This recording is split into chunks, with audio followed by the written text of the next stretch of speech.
Kansas City to New York City, from planet Earth to extraterrestrial life in space, a podcast with no equal, engaged in unconventional warfare through your speakers and headphones. This is a show about embracing the suck, conquering your demons, and finding God in the face of adversity. Chris Tonto Peranto. Switch is on. Motherfucker, I'm gonna shoot you in the face. Ian Scotto. You know, Ian and I have been dating for a long time. You are now tuned into the Battleline podcast.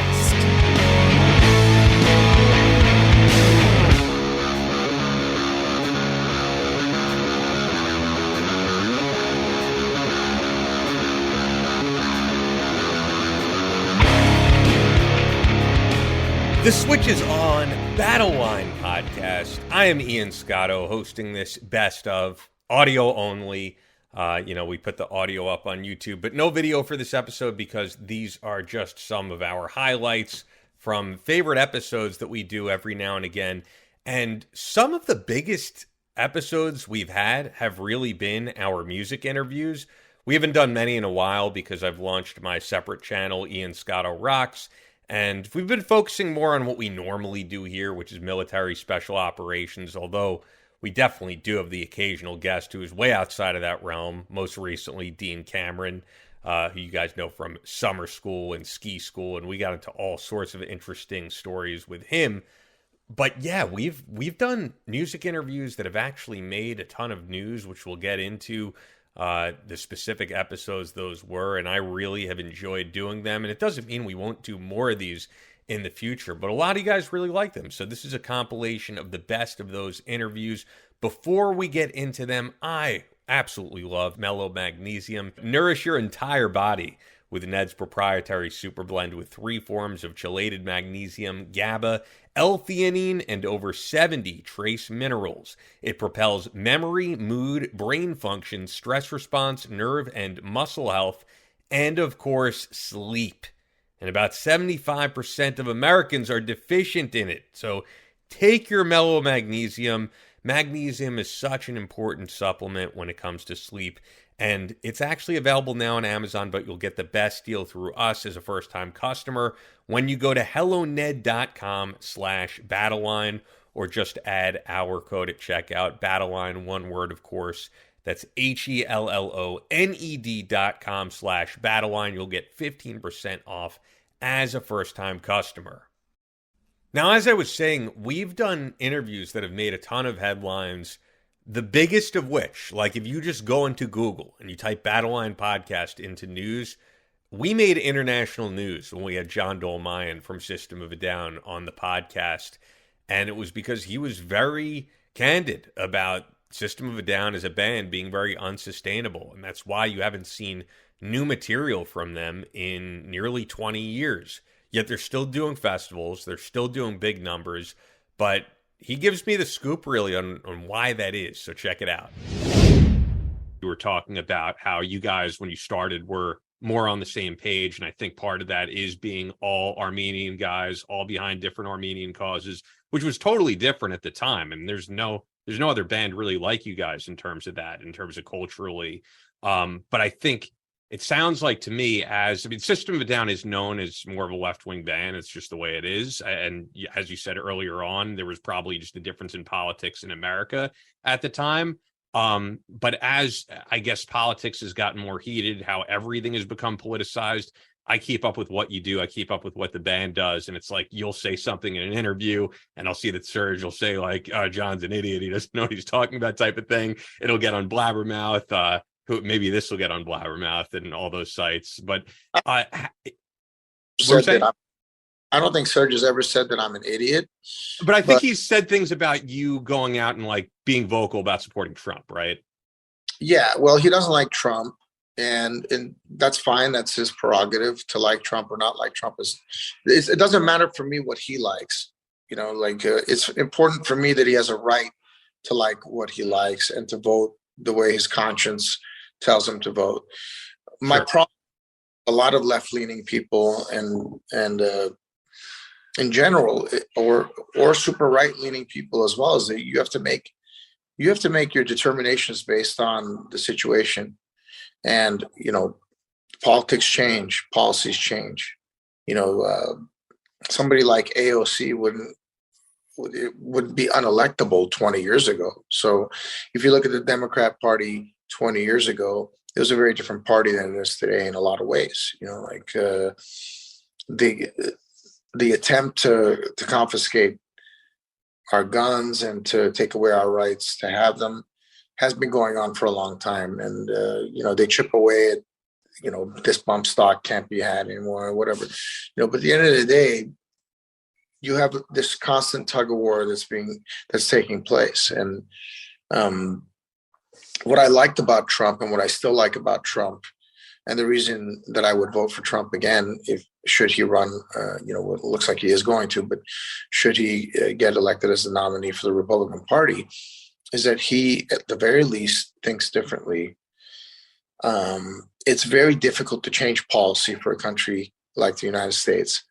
But if you can have somebody that goes in with intentions that are a little bit different and is still looking at like the next 50 years, 75 years in the future, because more often than not, if you have a CEO in a company or a politician that comes in, they're really concerned only with their tenure, making it successful on the time that they're there. And then after that, if they put policies in place that make it look good in the beginning, and then 20 years later, the country falls apart, did they do their job, or did they just they satisfied their own needs in the short term, made themselves very rich in the short term, and then we all pay the price, or our kids pay the price in the future. So I think what a lot of people do, not just liberals, but people in general, is that they put themselves in a corner. You've had the philosophy for so long, you've thought this way for so long, that now, even if the information comes along that says maybe you weren't 100% right on everything, it's very difficult for you to change course. And I think my singer in a lot of ways has done that. He's put himself in this corner where he supports the Democratic Party wholeheartedly, without looking at like some of the negatives of the Democratic Party. I 100% believe that if not the Democratic Party, certain elements within it funded all the uprisings that took place, around the time that the elections were happening. And the reason. Oh, keep going. I'm sorry. Okay, go ahead. No, I was just going to say, I mean, the reason that I bring all this up, and that I was bring the back and forth, and as you correctly said, I mean, no one name called like that, but I think you guys have had back and forth on things. What I was just wondering as a fan, and I think a lot of people might be wondering, is like the difference in politics and how things have changed. Is that the reason we haven't seen a System of a Down album in 15 plus years? No, that's got nothing to do with it. And okay. Sit down and have a discussion about politics, and be okay with walking away and having a difference of opinion, if we happen to have one. That's got nothing to do with it. We were much more in line in 2005 when we made our last album. Serge hasn't really wanted to be in the band for a long time, and quite frankly, we probably should have parted ways around 2006. We tried to get together multiple times to make an album, but there were certain rules set in place that made it difficult to do so and maintain the integrity of what System of a Down stood for. So we couldn't really come together and agree. And part of that is Serge's fault, and part of that is my fault, and Shava's and Darren's as well. But at the end of the day, if you have a majority of the band thinking one way and one person thinking the other, it's very difficult to come together and make music if that person is important. And every member of this band is very important to the overall sound of the band. And you'll know this by listening to anybody's side projects. They're never quite that good compared to System. In fact, I think a lot of them aren't very good at all. And, when you compare that to what we do together as System, you understand why the team matters, and having certain talents come together and merge matter, and that magic that you can capture doing that matters. No matter what, Darren is one of the best songwriters I've ever seen in my life. What he does with Scars will never be on the same level or league as System. That doesn't mean Scars is bad. It just means it's not System. because at the end of the day, he doesn't have me playing drums. He doesn't have Shavo playing bass and bringing in certain riffs and adding to Darren's music. And he doesn't have Serge bringing his melody and lyrics into the play, So it's all those things that make his system. But going back to the politics thing, yeah, I don't give a shit what anybody's politics are. There's room for everybody's politics. I just want you to be as accepting as mine as I am of yours, and you can hate my politics if you want, but just listen to it because you might gain some perspective. For sure. When you say that you guys should have broken up at that time, I mean, then what's your perspective on? Because I'm going to mention it. So you feel that you guys should not have made new music, or? I think we should have moved on.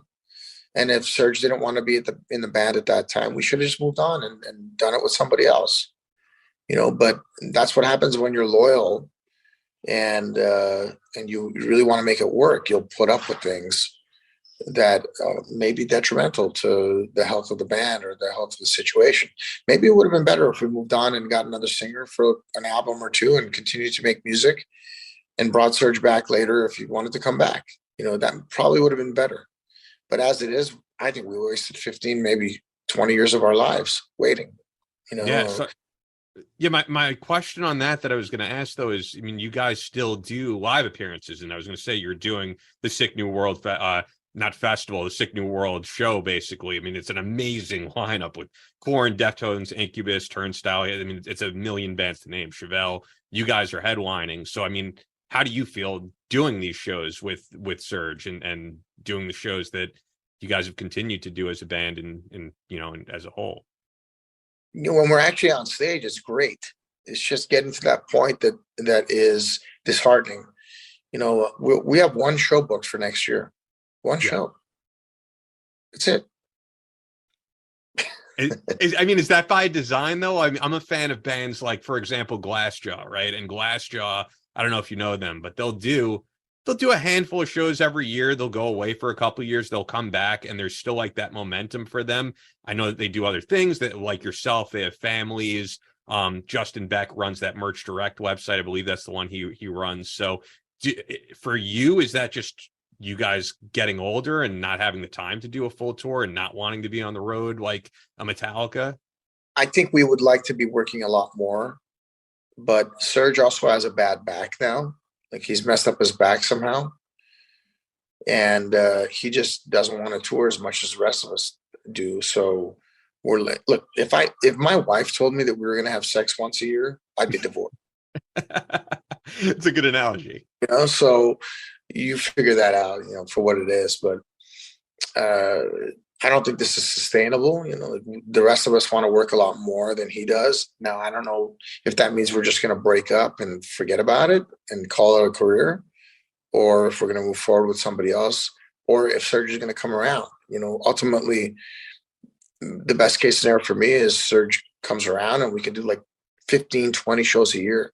Even that would be enough, Like, we'd be able to go to places that we haven't gone in a long time and play in front of fans that have never seen us play. That's important to me.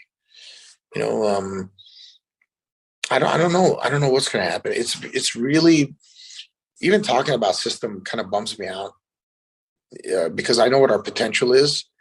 And I know that if we make an album, it'll be fantastic because we have songs that have been ready for 5-6 years now. We just have to go in and record them. And I don't know if that's going to happen or not. And it's to me, that's like, you only get one shot at life, and make the best of it. And we, look at Tom Brady. He's like cleaning football. I believe that his relationship was over when he won the last Super Bowl, and Giselle came up to him the first thing she said was basically, to the effect of, you have nothing left to prove, like basically quit.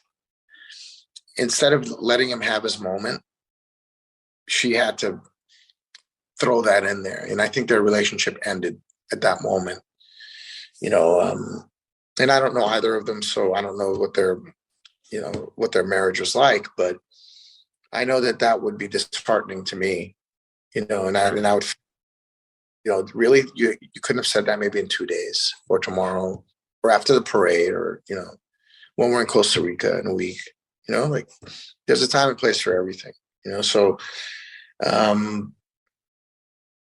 don't know why I brought up. Tom Brady. Like the guy's doing everything he can to stay in this. He's still got the passion, even if his body's not reacting quite the way it used to. And I personally think he's going to end up in Las Vegas next year, playing for the Raiders. Even though I love the team that we have, and I think our quarterback's great, but I think he's going to end up here. And I imagine he'll get to 12 Super Bowls and quit. That's what I think is going to. The thing with you guys, and I want to continue with that, is there's so few bands that have the original lineup, and you guys still have that original lineup of what was on the first album. It's the classic lineup, and it sounds like for you, not just being on the road, you're thirsty to do new music as well, and not be a nostalgia act in the same realm as Guns N' Roses. And as a Guns N' Roses fan, for years, people are like, when are we going to hear new music? And then they finally reunite with Slash and Duff. And it's like, when are we going to hear new songs? And they put out these 2 songs that sound like they're reworks of stuff that Axl was doing prior. And people do wonder, why can't these guys just get back in a room and make a new album? It's just the pressure that it's not going to be on the level of Appetite for Destruction or Use Your Illusion. And people probably wonder that with System. It probably won't be very good, number one. And number two, and this is part of the fear, I guess, of a lot of bands like us who haven't put out an album in so long, is that the last thing they heard was 25 years ago, right? For Guns N' Roses. Forget about that Chinese democracy crap. I'm talking about like real Guns. I love that album, but okay. Not Guns N' Roses. It's Axl, and that's fine. But the point is, if System comes out today and we make an album, it could be the best thing we've ever done. It could be in our opinion, like the next level and all that. And people could look at it like, no, it sucks, right? I like Toxicity. I want to hear Toxicity. But you gotta have these albums coming out every 2 or 3 years so that your audience grows with you as you grow older and your motivations change, and some of the fire dissipates, but then you have passion for other things, and they're going along that ride with you, so that it's not like this massive shock of you went from this 35-year-old person to a 50-year-old person, right? Like there's a difference in the perception that these people have and their outlooks on life and everything else. I don't think the way I thought 30 years ago and everything, like some things, but not everything, and your music represents that, as you grow older and wiser, and, there's the balance of that wisdom coming in, and then some of the fire that you had, the passion, is overtaken by that wisdom, and your music will represent that as well. And we don't have that. We have this whole era of nothing. So, but like I said, the songs that we do have, they're going to fuck people up, dude. I mean, we still have it, and it's just a matter of, are we ever going to be able to show it? Is part of the problem that, let's just say you guys do put out a new album and it's the best thing you've ever done. Just as someone who observes the music industry, no matter how good this album is, it will never be as big as Toxicity, because that type of music is no longer played on radio, and there really is no rock radio, and there is no MTV playing rock videos. Like, there's no market for what was a giant thing in the late 90s and early 2000s. Yeah, it's different now, we're about as far removed as the music industry as it gets. We don't have the slightest clue of how to put out an album, or if albums are even the way to do it these days. You just put out songs the way you did in the 50s. I don't even know. I wouldn't know where to begin. But that's not my problem. That's not my problem. That's for somebody else to figure out. My job is to go in and write drums that make these songs sound as good as possible. That's going to be my focus. I don't give 2 shits about what the marketing of it is, how it's going to get out there. The people are going to gravitate towards it. They're going to enjoy it. And then there are going to be other people that don't, and my purpose is strictly to make the songs as good as possible, and then to give it out to the world. That's it. What do the new songs sound like if they ever get recorded?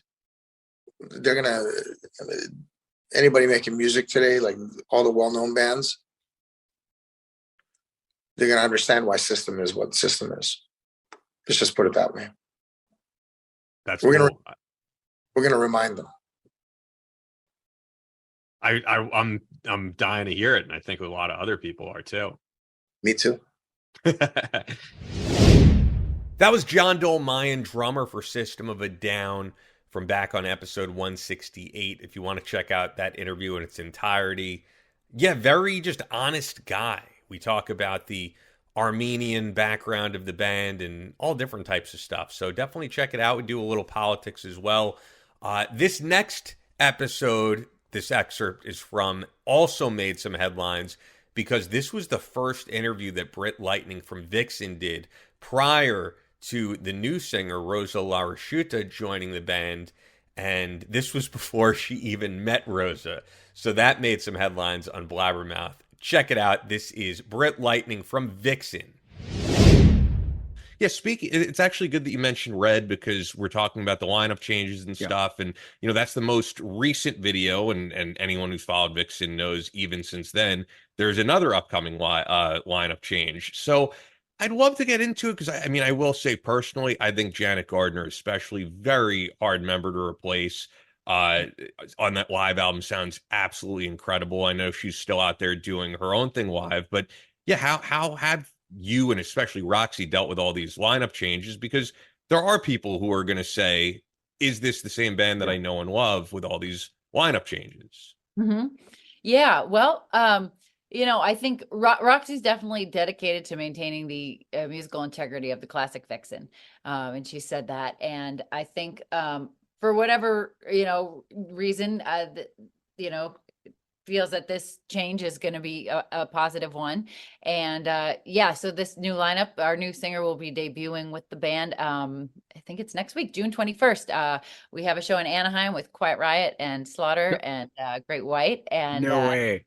Yeah, it's gonna be That's badass. Yeah. And so I'm excited. I trust her. She's been doing this a long time and she knows what feels right. And sometimes things run its course. And again, I'm not involved in any, in this decision or, at liberty to really speak about who it is yet or the reasons. But at the end of the day, it doesn't matter. I guess, we're forging forward, we're forging ahead, and there will be new music. And I think it's going to rock. So I'm very excited. Yeah, and as you said, I know you're not at liberty to tell us who it is, even though it would be cool if we got the exclusive and it was like front of Blabbermouth. But what I'm wondering is... Then I might get fired. Yeah. So what I'm at least wondering... Can't have that on our conscience. We don't need that on our conscience. Just shush. Don't say a thing. Don't say a thing. What I assume you are at liberty to say, though, just out of curiosity, have you jammed with the new singer? And, is she a fit? Do you know if she's a fit in terms of not just playing live, but have you hung out with her? Does she mesh with the band members? Because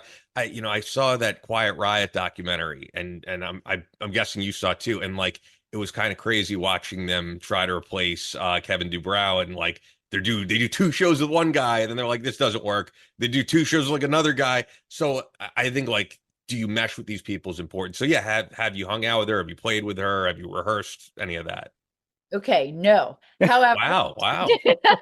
However, she has been vetted, and I trust that she's the right fit and is our vibe and gets it, And at the end of the day, obviously you have to be talented, but just being a good person and being a cool person, because we have to we spend a lot of time together. Yeah. I mean, that's saying musicians, we get paid to travel and then we play the gig, but what do we get paid for? The travel. I mean, I've flown to South America for one 30-minute show and then flown right back. So that's a lot of travel time and not a lot of playing.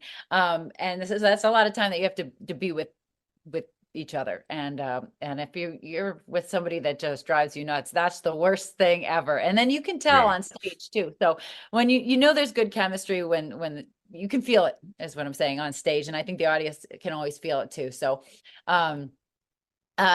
I think, yeah, I know it'll be great though. All right, guys, that was Britt Lightning from Vixen. If you want to hear that entire interview, which I highly recommend, it's on all of our platforms. Just look up episode 244 with Britt Lightning of Vixen. Before we continue, Fort Scott Munitions is a manufacturer of multi-federal patented solid copper and brass CNC spun ammunition that is designed to tumble upon impact in soft tissue, leaving devastating wound channels for faster bleed out and quicker incapacitation. This ammunition was originally developed to innovate and improve on the standard of military-grade ammunition design. It was found that not only did the TUI ammunition outperform competitors in the self-defense industry, but it quickly became apparent that it would be a top contender for hunters alike. With the ammunition being CNC spun, the tolerances are some of the tightest on the market, ensuring that you receive the same results with every pull of that trigger. Fort Scott Munitions is available throughout privately owned businesses in every state, but you'll get the best deal through us when you go to fsm.com and you use our exclusive promo code Battleline for 15% off your order. That's fsm.com, promo code Battleline. You'll get 15% off your order. Just about all items. They have ammo for all different guns that you'll want to check out. Only available to listeners of the Battleline podcast. Fort Scott Munitions is a longtime proud supporter of Chris Peranto, Battleline Tactical, and this very podcast, the Battleline Podcast. Now, when I want to name drop some of the biggest names we've had on this podcast, Corey Taylor of Slipknot is absolutely one of them. But what many of you didn't know, what I certainly didn't know until not long before doing this interview, is that Corey is not only one of the best vocalists out there, but he actually started a veterans charitable organization called the Taylor Foundation. He tells us all about it right here. I do have an intimate experience with Slipknot just because of where I was at the time. And when I really started to pick you guys up in 2004, I mean, I'm from Omaha, so I knew who you guys were. Oh, absolutely. Iowa, yeah, Council Bluffs, you guys would come and play at the Mid-America Center, or you go and there was that field way outside of town by the Iowa School of the Deaf that you guys would play. But it was when you guys were coming up, you'd play with 311 every once. I think it was 311 that come in because they were an Omaha local band. Right. But I tell you what, when I was in Iraq and I got into, like, I even remember the day I was started and I hit that Subliminal Verses and I started listening to that album, and it was in the morning and I had been 5 months in Iraq and my head was, I was all over the place, and I was going for a jog around the green zone there in Baghdad, and it came on, and it just, I still remember it amped me up. Not that it got me ready to go out there, but it was like, man, this is speaking to me. And I think that goes with a lot of veterans. And what I'm leading into is, I didn't even know you had the foundation to help veterans. And when I read that, and I think there's a lot of veterans that do. So we want to get that exposure, but there is that intimate tie-in that a lot of us have with your music, and with Slipknot's music and Stone Sour's music, because there were days like I had there in Iraq. I remember it was cloudy. It was a hellish day the day before. The night was long. And I remember going for a jog around this 2-mile loop and starting to listen to Subliminal Verses and just coming out of my funk. And that's something that all of us that have served can attest to with your music, whether it's you or us or Stone Sour or Slipknot or your solo stuff. So is that why you started the foundation? I mean, did you see that? And I read the bio on your website and it sounded like it, but I just want to hear it from, I'm not calling you a horse, brother. You're not, you're the man. Right. But I want to hear it from the horse's mouth. Why did you start it? And do you feel that way? And do you know that you have that connection with hundreds of thousands of us out there that have served in the global war on terror? Right. I mean, honestly, it was certainly one of the determining factors. We've been privileged enough to have been doing this for a long time, and doing so, I've gotten to meet so many of our fans, and so many of our fans, like you said, are ex-military or current law enforcement, emergency services. I've met so many of them who give so much, and they tell me from the heart that our music helps them get through it, man. And it has helped them on the other side in so many different ways.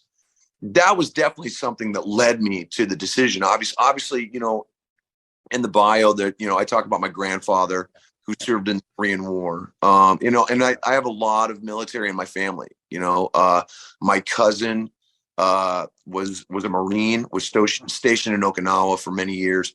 So I have, I've got skin in the game, put it that way, and I, over the years, between the memories of that and, trying to, reconnect with the memories of my grandfather. And I don't have a lot because of what happened to him, that was certainly the kind of the catalyst for doing what I did. And for those listening who obviously don't know, my grandfather came back from the Korean War with debilitating alcoholism because of his PTSD, which they didn't call it that at the time. Yeah. It was battle fatigue. Battle fatigue and shell shock is what they would call it. Yep. So it was just something that they didn't really go any further than diagnosing it, than just kind of basically releasing you. I mean, because they just didn't have the skills at the time to do it or to deal with it. So he came back. They were divorced. My grandmother and my grandfather were divorced way before I was born. So he was this figure in my life that I didn't really know. He was just this person that I would visit. I maybe visited 3 times when I was young. And he was this man who lived in a basement, who apparently I was related to, or he was homeless. I don't have any really warm or meaningful memory from my grandfather, But one of the last memories I have is when he was dying. He was in the VA hospital, and he had been sober for the last few years of his life, which was good. And he was remarried. He was happy, and the cirrhosis had got him, and he was shelled, and it hurt, but it hurt in a different way, and I didn't even really process the fact that I didn't have a relationship with my grandfather until years later, where, I had dealt with my own trauma through music. I was dealing with my own addictions, and dealing with the fact that, for, a good chunk of time, it had pulled me away from my family because of the things that I wasn't dealing with. So, once I kind of started down that road and started kind of putting pieces together in my own head, I realized that this was something that I could help with, because I had met so many people on my road, from military, obviously, like I said, law enforcement, emergency services, and their families. And that's something that people don't always talk about, is the families as well, being part of that process. I realized what I could do was not only raise awareness for those people, but also help local groups that really don't get the spotlight. Because a lot of people talk about the national organization, obviously. Yeah. But what gets washed out in that message is the fact that there are so many grassroots, homegrown groups and organizations that are trying to help veterans and the like deal with this, So that became my goal, was to honor my grandfather and my grandmother by trying to amplify those local places and try to maybe tie them together in a network, through my Taylor Foundation, and maybe get them talking to each other, getting their visibility to a point where maybe people in their own town who didn't know that they were there would see it. And it's just been a snowball effect. It's one of the things that I'm really grateful for the people who I'm able to work with, and the response has been fantastic, and we're just getting started. Yeah, that's wow. I didn't know I read in the bio, but I didn't know your grandfather was that relation. That hits me hard on a personal level, just because I know what you're feeling. I know probably what he was feeling at times too. And I got through it because of my family. Like you said, family's important. Reconciled with my wife, got back with my wife, got my shit together. And a lot of veterans, that's what we do. We either go down that dead road and those demons get us, or we get on our knees and say, okay, hey, I need to unfuck myself. And we get with the family that does that. So having that support network that you're doing and giving them out there where there's things like they can find support is monumental, brother. Like I said, just when you hear Slipknot and you hear your songs, it takes us back. Doesn't matter how hard the song hits, whether your melodic voice is going or you're screaming in the microphone, it always brings us. This is what happens. This is the smile comes back, and so you brother, you have a lot of power out there to help a lot of us veterans and first responders out there. So I'm glad you're doing it. The news always hits on awful stories, terrible stories out there. We don't want to get into that. I hate that. Actually, I don't watch the news at all. I'm not on it anymore. I want a success story. Do you have any personally from the foundation or is it too early to tell? Have you just? It's a little early. I can tell you that the response has been fantastic, and I've met so many great, different, groups, that I've had the privilege of being able to actually go and hang out with a lot of them. And they've shared with me like a lot of the stories that they have. I don't have the names in front of me, but I mean, I'm talking about in Colorado, in Michigan, in New York State. I mean, just so many different organizations that are really, they feel the same way that I do. They are dedicated to it, and they just appreciate the fact that somebody's listening. Like, it's, to me, that I think that's half the battle, is knowing that somebody's listening, because for so long, people, the people who were supposed to be helping them weren't, or didn't really understand. They didn't have tools to understand it or identify it or know how to help them. So I think the fact that dialogue is continuing, and that conversation there's no stigma on that conversation as much anymore. And we're being able to kind of lift that. That's what I think is so important, man. So I know that a lot of people have responded to the foundation very positively. So I mean, I'm hoping to be able to kind of keep a dog in this fight for as long as possible. That was Corey Taylor from back on episode 189. I am a huge Dokken fan. I flew all the way to South Dakota to see Dokken's final U.S. show with the original lineup. And yes, that actually was the final show with the original lineup in the U.S. And then they did some Japan shows. So it was an absolute honor to have Don Dokken on the show. Also another interview that's very introspective, very honest. And here he talks about some of his struggles and struggles in the music industry with mental health. You know what I wanted to ask you about? I've seen this in a bunch of interviews that you've done, and you've been very open about this, that the voice of Don Dokken, you kind of said earlier, in the 80s is not going to be the same voice as Dokken in 2023. What I was wondering is, when you perform, do you kick yourself for the fact that like every classic Dokken song from the early years has these incredible high notes that, I mean, it's just not possible to hit at this age? Do you think like I should have probably had some songs where I wasn't doing these gymnastics? Yeah, I mean, I was always trying to keep up with Ryan James Dio, Robert Halford, all these guys, the Glenn Hugheses, and all these could hit these B flats above A, these soprano notes. And I did it in the 80s. But it's kind of like, your voice is like an engine in a car. You build it, it's fresh. I'm young.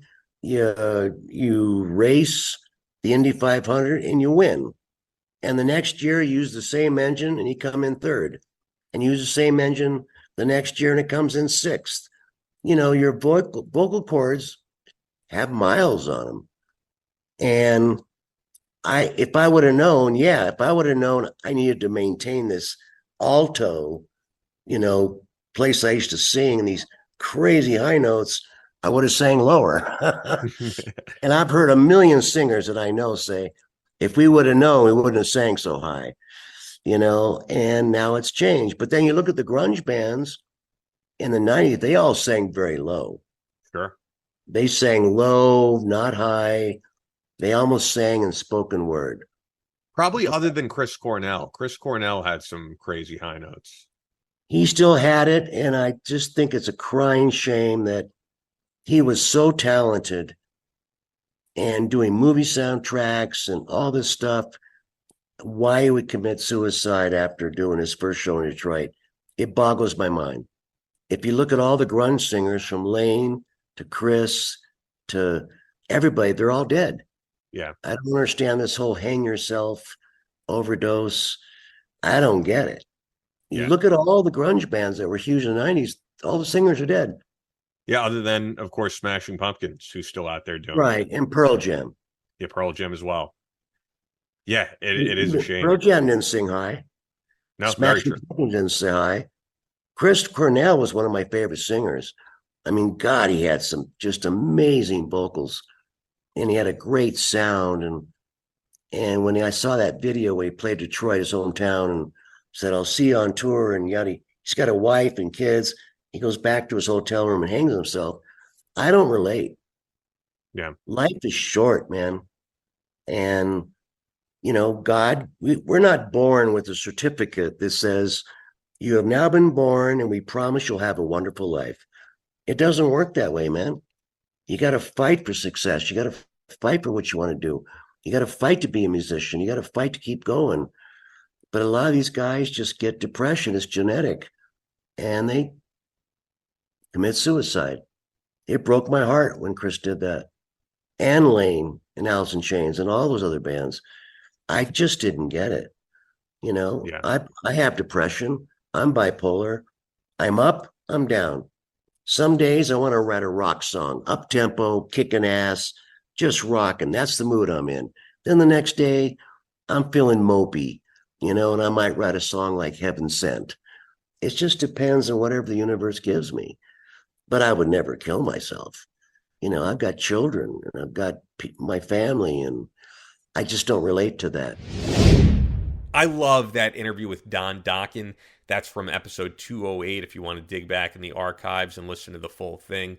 That got a ton of press and also just a lot of streams. I really loved that interview. I also really loved having on Josie Scott from Saliva. I love some of that original material from Saliva that Josie was a part of as the original lead singer. He's since moved on to doing his own thing, which is actually what we get into here. I wanted to know the real reason and the real scoop on why he left this band that he started. So let's get right into that. I don't think I've ever heard you really expand on this. And I do know that at the time you said, I want to focus on a Christian solo career. So why did you step away from the band? Because it's been many, many years since you were the frontman for Saliva. And I think, people thought you were going to go on to your own solo career. You certainly could have had a huge solo career. When you think of a song like Hero with Chad Kroeger, you are not someone who needs to be pigeonholed into this like hard rock or nu metal stereotype of what Saliva's put in, even though I think that band is so much more versatile. But yeah, I'd love to hear like, what was the reason that you stepped away and were out for so long? I remember seeing that video that went up on the internet of you singing in a church, and people were like, wow, this is just so strange to see. This is not what we think of when we think of Josie Scott from Saliva. So right. I'd love to hear the full story because it's so many years that you've been away. Well, I think I got to a point where, for me personally, I just got to a point where I had to weigh, I had to count the cost of what I was doing in my life. And I was in a really scary, unhealthy place. I think we had all, if I'm completely honest, I think we had all just been at the party for too long. I had went down a really dark road, and I was going to this witch doctor type therapist that had me on all kinds of high powered antidepressants. And I'm not speaking bad of antidepressants. They can certainly help someone. I'm not trying to Tom Cruise you at all, but I was just on a lot of the wrong medicines that weren't right for me. Things that, you know, schizophrenic medications and just crazy, wild prescriptions that I had no business being on. And I was just trying to fly the plane, man. I was trying to land the plane in a safe field or whatever. And the stick was broken, man. I couldn't navigate my life anymore. And I had just had a little girl, and my daughter, Jordan, was born in 2011, and we had some complications with her. We almost lost her. You know, she was born with this really bad. She had inhaled some amniotic fluid and had some really bad pneumonia, and we almost lost her. And just a lot of things were intersecting in my life that were red flags, or like, you know, you got to start taking care of some of this stuff, or you're not going to make it. You know what I mean? And it was a hard decision. You know, it was one of the hardest decisions I ever made in my life.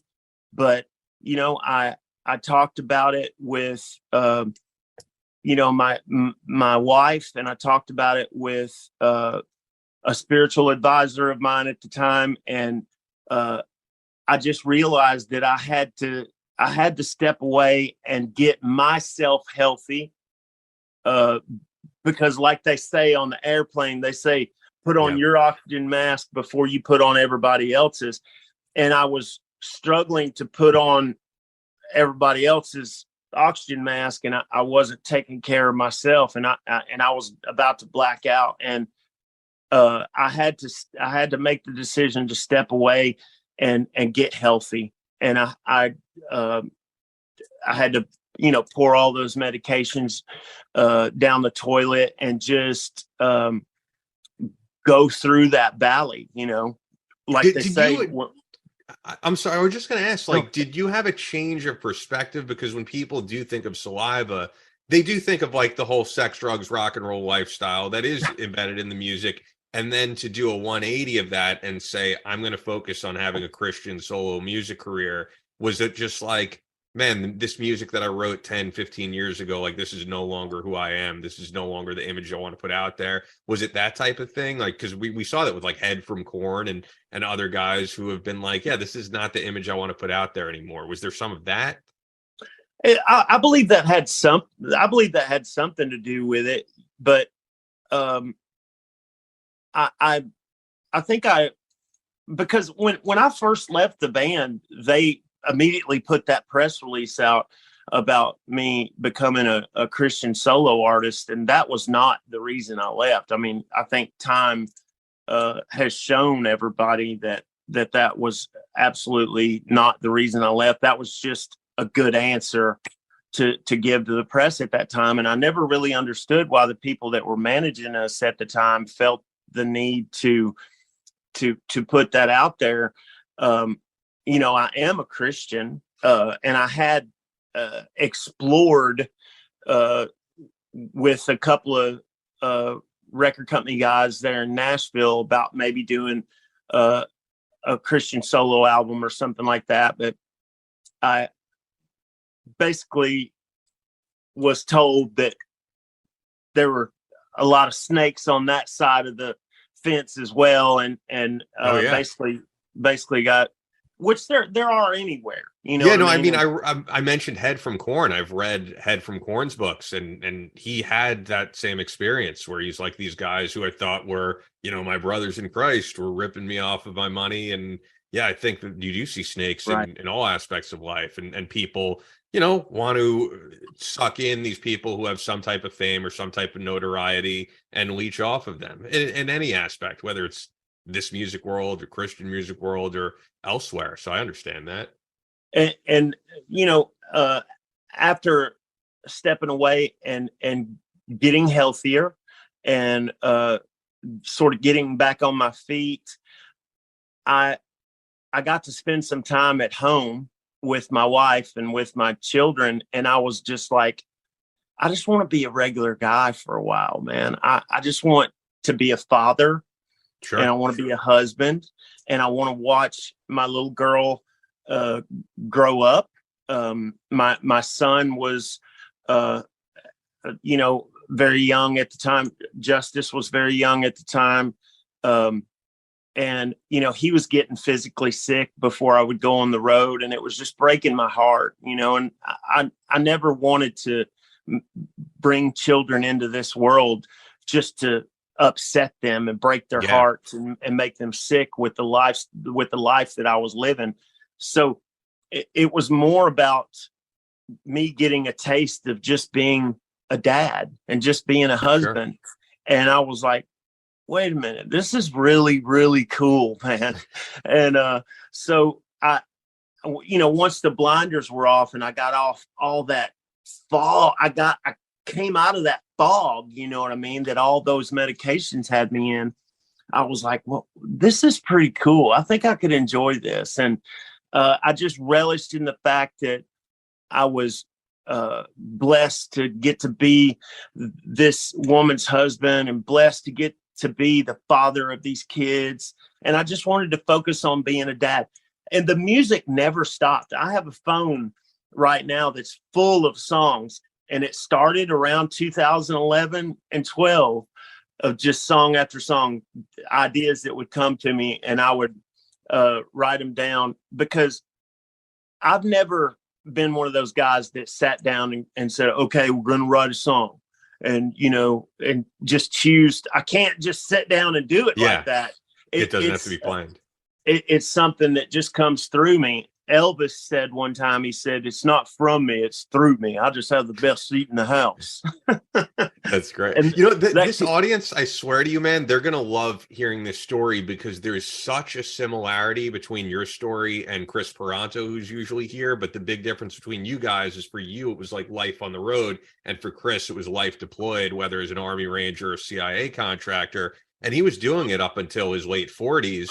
And he same thing, as a young kid. And he's like, I want to be back home with my family. And Chris has talked about on the podcast, he had several times he wanted to take his life. And he was like, I need to fix myself. I need to get back to that person that I'm meant to be. And now it's like he's with his wife, with his kids, where they live in Kansas. And he's not someone you see now on Fox News all the time or CNN. And he's like, because this is not really what I want to do anymore. He does his motivational speeches on the road, does this podcast with me. That's actually why he can't be here. He's out on the road doing a motivational speech. But yeah, very similar lifestyle, I think, in terms of that. Although he's a guy who lived it out in combat. You were out on the road touring. But I think, yeah, being away and not having a place to call home and not being with your family and not being that father, it has to take a toll on you. I totally understand that.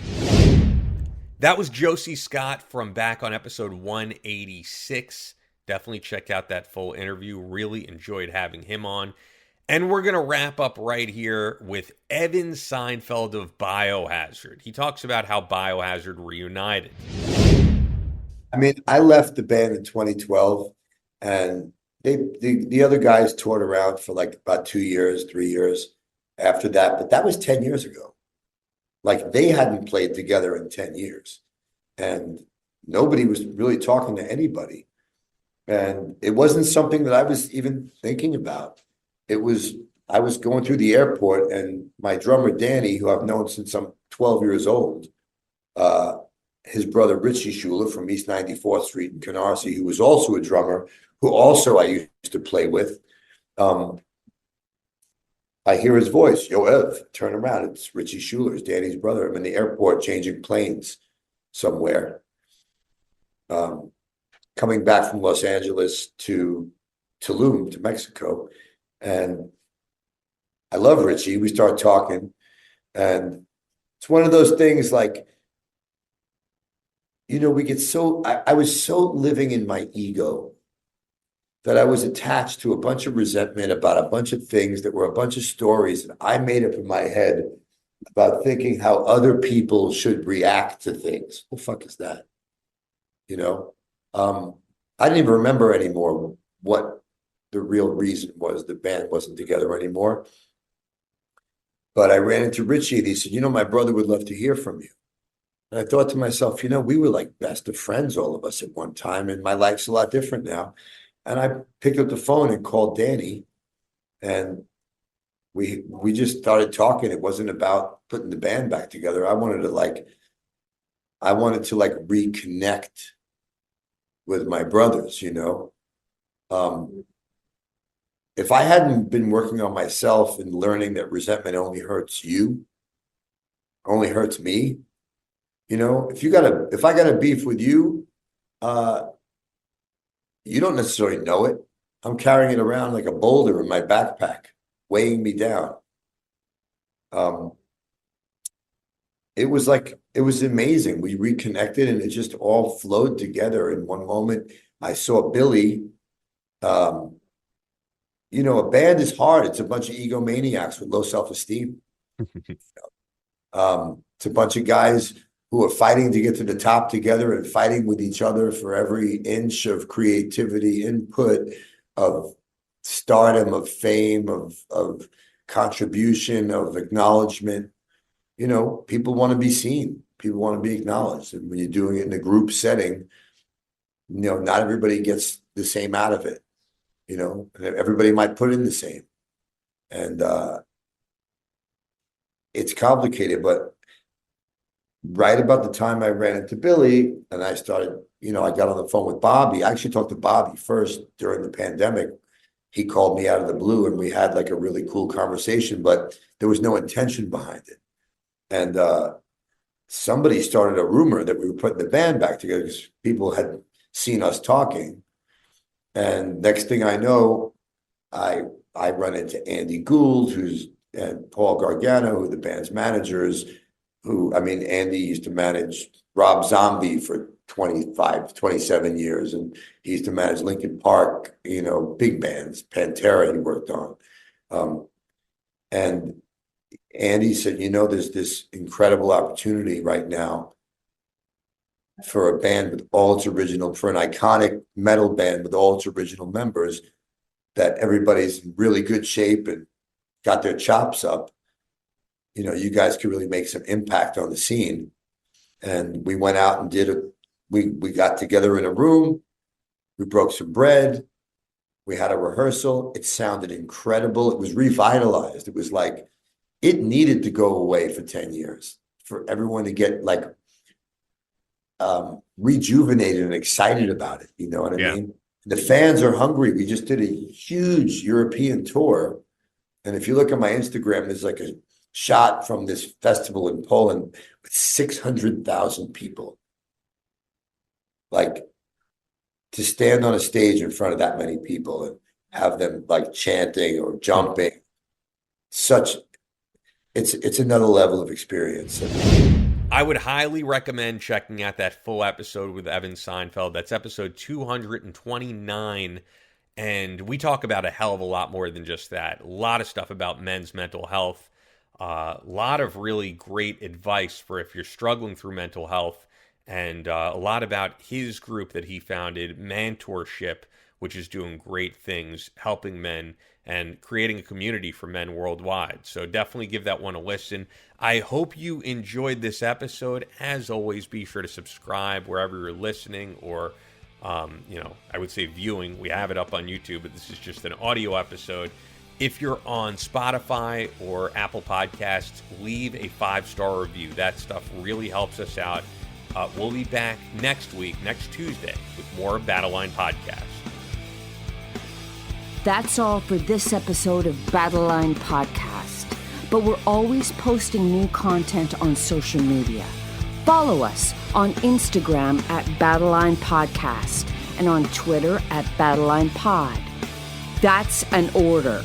Be sure to subscribe so you don't miss any new episodes up every Tuesday. Leave us a review on Apple Podcasts or your podcast platform of choice. Believe in yourself. Face all challenges head on.